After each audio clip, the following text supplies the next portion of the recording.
Donald Trump is collapsing in Ohio, where his approval is net negative 22. Let me repeat that. In a place once viewed as ruby red in Ohio, Donald Trump's approval has plummeted to net negative 22, and it just gets worse from there. In the latest state regime media, which calls itself Fox poll, Donald Trump's approval rating on the economy falls below 30%. Donald Trump's approval below 30% on the economy in the latest Fox poll. Zooming in right now into Ohio, Vivek Ramaswamy, the MAGA Republican candidate there, is sending out desperate text messages right now in Ohio as Donald Trump's approval is plummeting. Here's what he's sending in text messages and email. Hey, it's Vivek. Thanks for taking time to open my note to you. It means a lot. I wanted to share the latest numbers on the race for governor of Ohio.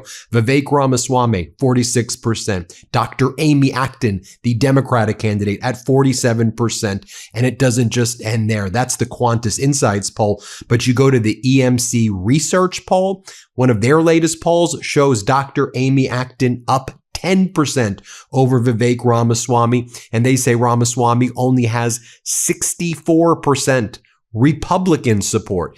Independents don't support the guy at all, but only 64% of the Republican Party supports Ramaswamy. You zoom in here on the BGSU YouGov poll as well in terms of approvals in Ohio.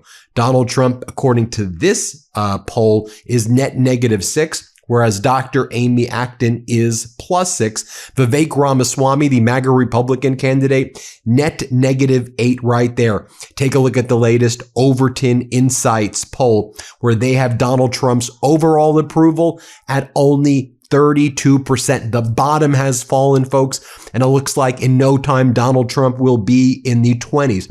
A notable question that the Overton Insight poll asked: do you believe the recent attempts on Donald Trump's life, such as the July 2024 shooting in Butler, Pennsylvania, and the April 2026 shooting at the White House Correspondents' Dinner, were staged or genuine by party?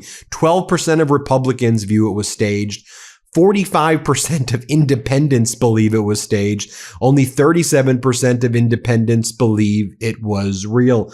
54% Democrats say staged. 29% say real. Zoom in on the Economist YouGov poll right here from May 22nd to May 26th. In the generic congressional ballot, Democrats lead 46% to 41%, and Donald Trump's approval 34% in that Economist YouGov poll. I showed you the other Economist poll where Trump's approval net negative 22 in Ohio. You take a look at the latest New York Times Siena poll, an A-plus poll. Donald Trump's approval only 37%. Democrats lead in the generic ballot 50% to 39% there. You zoom in on that Fox poll. Donald Trump's approval on inflation, net negative 52 on the economy, net negative 42 foreign policy, net negative 24, folks.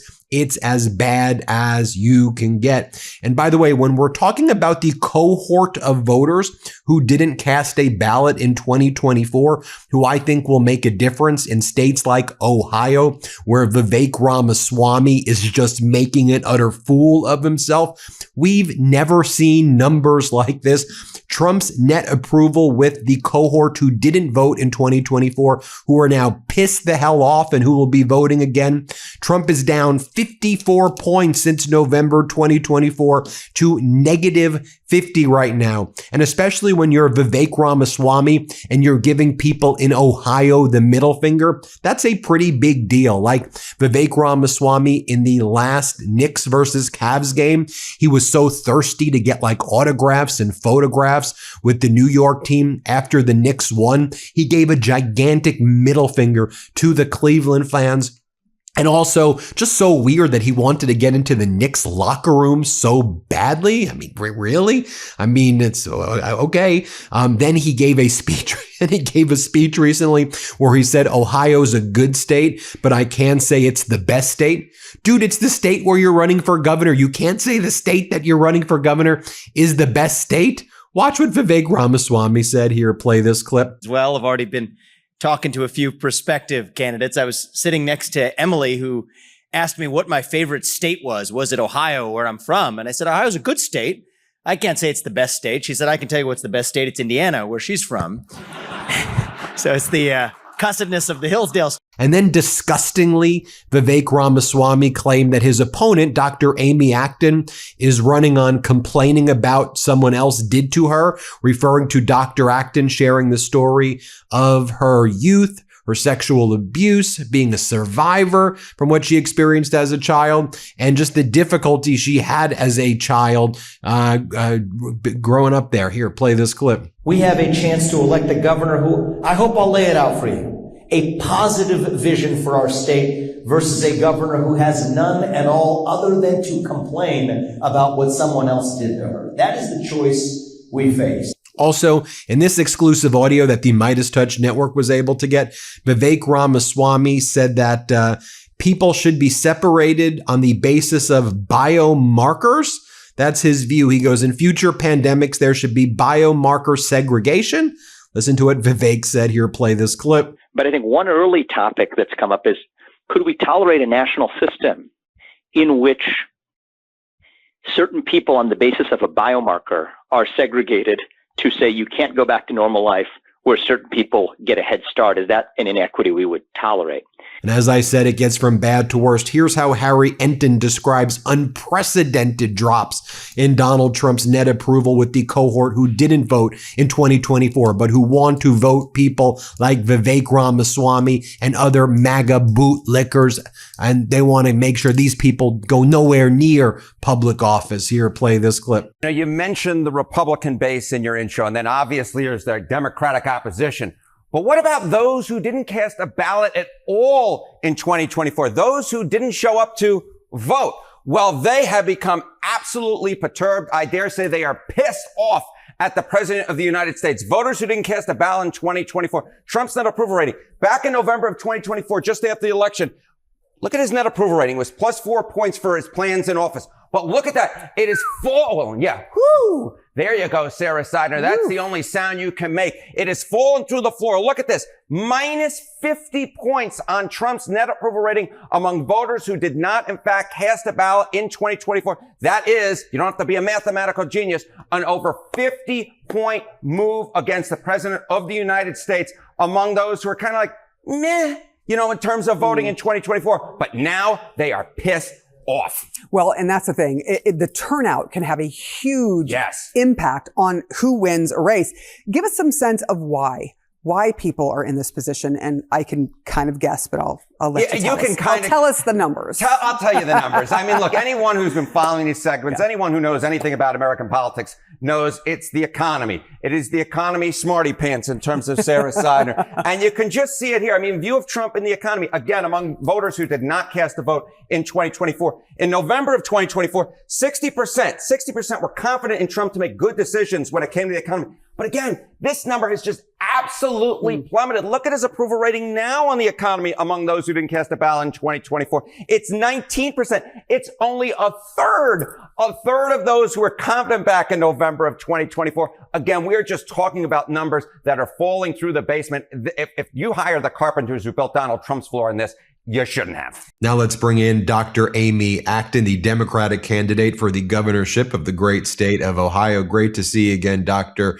Acton. Let's just get right into it, because your opponent, Vivek Ramaswamy, the MAGA Republican, he's always doing things that are very weird, but he tried to get into the Knicks locker room and he wanted to be around the New York Knicks and take photos with them. I don't know. It seems like a odd thing to do in Ohio, especially in Cleveland. What do you make? What happened? This was a big weekend in Cleveland, Ohio City. I just love and adore. We had Bruce Springsteen in, and then we had the last of the Cavs series. And we are mourning a bit here in Ohio. We love the Cavs, and they had a great series. So, yes, my opponent managed to score some $60,000 tickets courtside. But was apparently found spending all his time trying to get into the Knicks locker room. And it's just one of the ways that when you love Ohio, you're trying to get into the Cavs locker room. So just a I mean, but he's once. I mean, it's just like selfies at Mar-a-Lago, selfies in the Knicks locker room. He's like he's a selfie guy, And to me, it just says a lot that it's like you're even doing the clout chasing thing. It's more telling to me than just really you're trying to get into the New York Knicks locker room in Cleveland, like odd. But it's this clout chasing life that he's lived, and just chasing whoever he perceives to be, getting him more likes and clicks on social media. Yeah, and I think that's something Ohioans, are really seeing through. We've been on the ground for 2.5 years now, going everywhere, listening deeply. And Ohioans are recognizing that they're struggling. They're working harder than they ever have, trying to get ahead, and there's just no more breathing room. And I think what my opponent is showing so clearly, he's not just out of touch. He's definitely out of touch. I mean, and I'll leave that to him. I never have to say much because he does it himself. But he's out for himself. And that's most important for Ohioans in the policies. We keep saying, I'm an Ohio girl through and through. I grew up, we've talked before on this show, pretty tough childhood in Youngstown. That's why I was so glad to see Bruce Springsteen. His Youngstown song says a lot about where I come from. Overcame a lot, being homeless, a lot of abuse and neglect. And I've got an opponent who makes fun of people. Like he actually says my childhood is something that I'm just complaining about, and I talk about my childhood because a lot of Ohio young people are going through a hard thing. And a lot of the things that saved my life, like great colleges and universities, being able to commute and work 3 jobs to put myself through an accelerated med school, public schools that saved my life as a kid. These are all things my opponent is attacking and trying to do away with. So I'm in this fight because I love Ohio. And when you love Ohio, you're focused on the Cavs. And when you love Ohio, you don't say things like Medicaid and Medicare are mistakes. When our hospitals are collapsing and people need good health insurance in my state, you don't say things like, people are struggling because they're lazy and mediocre and not working hard enough when people are working harder than ever. I just love this state. And I think you said something about the great state of Ohio. My opponent was in Michigan saying it's a good state, but it's not a great state. I live in one of the greatest states. I know we all love our home, and I wouldn't be here if it wasn't for the people of the great state of Ohio. And I think they're going to be telling my self-funding billionaire opponent that you can't buy this state. You can't buy Ohio, and you can't buy us. Look, we all misspeak occasionally, but the issue with his campaign is that Ohio, his state, that at least the state that he claims to be running for, I should say that, the state that he claims he's running for governor in, is constantly, on a daily basis, the punchline of his jokes, and it's not, and they're mean-spirited, and it's constant. So it's like, okay, you do it once, all right, we all have a day, but it's like every day the guy's mocking Ohio to the point where it's like, do you like that? Setting aside like love the state, great state, like do you like this state? Like at a bare minimum, do you like this place, or are you just doing this because you're like, hey, I got a shot to be the governor here. I could have been the governor. I'll try to be the governor of this state. I think we all know that he has, some pretty big ambitions, and we've seen him at this. And, he treats my state like a flyover state. That's been something we talk a lot about. He's not in our state that much. He actually does spend a lot more time in New York than in Ohio. But, he moved his business to Texas before running for the state of, Ohio to be governor.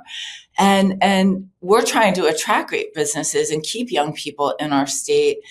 And so I just think, these are things that most of the time, it's fun to talk about them here, but this is very, very serious. People are really struggling in my state, and we are fighting to make life more affordable again. I've got people going an hour to an hour and 15 minutes to deliver a baby because, our rural hospitals are collapsing, and he wants to take away the system that we need to help keep people insured. In fact, a Republican governor in Ohio actually expanded Medicaid because he realized it was a cost-effective thing to do. When we are uninsured, all of our healthcare costs go up. This affects all of us and the healthcare access we have. So we need people to have good quality healthcare. I'm a doctor. Obviously, this is something near and dear. We have people really struggling with medical debt in our state, and we have a way for pennies on the dollars to renegotiate that debt. He's giving tax breaks to people, that don't even need them, that are saying they don't need them, when everyday folks aren't getting a break. And we're putting forward, a break for the rest of us, child tax credit that can help working families get ahead. So these are very big policy differences that we have. And Ohioans are seeing through it. We're so blessed. We actually outraised my self-funding billionaire opponent last quarter, and we did so on an average gift of $29. We had $100 or less was 95% of our gifts. This is a movement of people we're seeing. We had more people turn out in our primary and vote for governor than have ever voted for governor on either side of the aisle. And I had already cleared the field than we've ever seen in Ohio history. What we're seeing on the ground, and I hope folks are seeing it elsewhere, is a movement of everyday Ohioans who are linking arms and saying, you can't buy us. We're done with this. We're done with the hate, the chaos, and the vitriol and being pitted against one another. We're ready to actually solve problems instead of make them. Right. I mean, to your point, what are the big challenges people are facing? Their healthcare is being ripped away. They can't afford gas. They can't afford groceries. They can't afford rent. They're working a job or two jobs and they're not getting paid with dignity. They're feeling that future generations, their kids, their grandkids are never going to be able to have a future. So those are the issues. And I hear your campaign talking to those issues. Then on the other hand, I see Vivek roll out a plan of, what we really need to do? Let's shut down local colleges. Let's shut down universities. It's like when I see when Trump and MAGA have a thing that's like outside of like building golden ballrooms and arches and things like that. It's like housing and urban development. Remove emotional support dogs. Let's not classify nurses as professional degrees. And I go to myself, I go, who is in this room thinking of these things it's deranged. I don't know how else to describe it. And Vivek wants that in Ohio when he finally comes up with the plan and isn't trying to take photos with the Knicks to show his billionaire buds. I'm in the locker room. He's coming up with plans to shut down universities. That's right. And this is so important. Again, I was able to escape a pretty rough childhood because I had great public schools, because of good people growing up in Youngstown who would pull my brother and I up on their front porch and feed us breakfast because they knew we were hungry. And we have a sense of values that we all hold dear. And that's why 95% of what I hear about, I'm very lucky. I have a very unique constituency here in Ohio that does not know party. We see record crowds of people showing up, and the things that they care about, no one would disagree on. But what's actually happening in our state houses around this country is we've got folks with extreme wealth, power, and ideology making playbooks far outside my state and all of our states, shoving them through these state houses where, frankly, most people don't even, know who works there. And over time, we have one of the most corrupt state houses in this country in Ohio. So in addition to fighting to make life affordable in all the ways we need, I'm fighting to end the corruption in our state house. We've been seeing my opponent talk about Medicaid fraud lately. That's his latest sort of scam tactic. But he literally picked as his running mate the architect of dismantling the oversight committee for Medicaid in my state. I've been fighting against fraud and abuse my entire career. This is something we launched with. But quite frankly, my opponent and his party have been in charge of our state house for the last 20 some years. And a lot of the antics we're seeing are their own fault, but then they're going to turn around and talk about what's broken in it as if they weren't the author of actually making it that way. We need Medicaid to work. We absolutely don't want to see fraud or abuse, but we need to make sure that these initiatives coming to kick people off the rolls, we're going to be pushing back on that. We know people need health insurance, and better yet, better paying jobs so they're not working 3 jobs and trying to get ahead. We want to help people get off the rolls the right way by getting a good paying job with insurance. Where can people learn more about this incredibly exciting campaign? Oh, thank you for saying that. We are so proud in Ohio. We are definitely in play here and we need folks' help. Come learn more about us at actonforgovernor.com. I'm a doctor. I'm a 60-year-old. I've been doing work trying to make life better for Ohioans my entire career. And we are the candidate for governor, and we're thrilled. We have a chance to break the supermajority in my state and gerrymandering in our state. And we know we've got Sherrod Brown at the top of the ticket too. It's very exciting. We want to be the as goes Ohio, so goes the nation once again, which has always been our place. Thank you. Dr. Amy Acton, thanks for joining us again. Thank you. Be well, everyone. Everybody hit subscribe. Let's get to 7 million subscribers. Want to stay plugged in? Become a subscriber to our Substack at MeidasPlus.com. You'll get daily recaps from Ron Filipkowski, ad-free episodes of our podcast, and more exclusive content only available at MeidasPlus.com.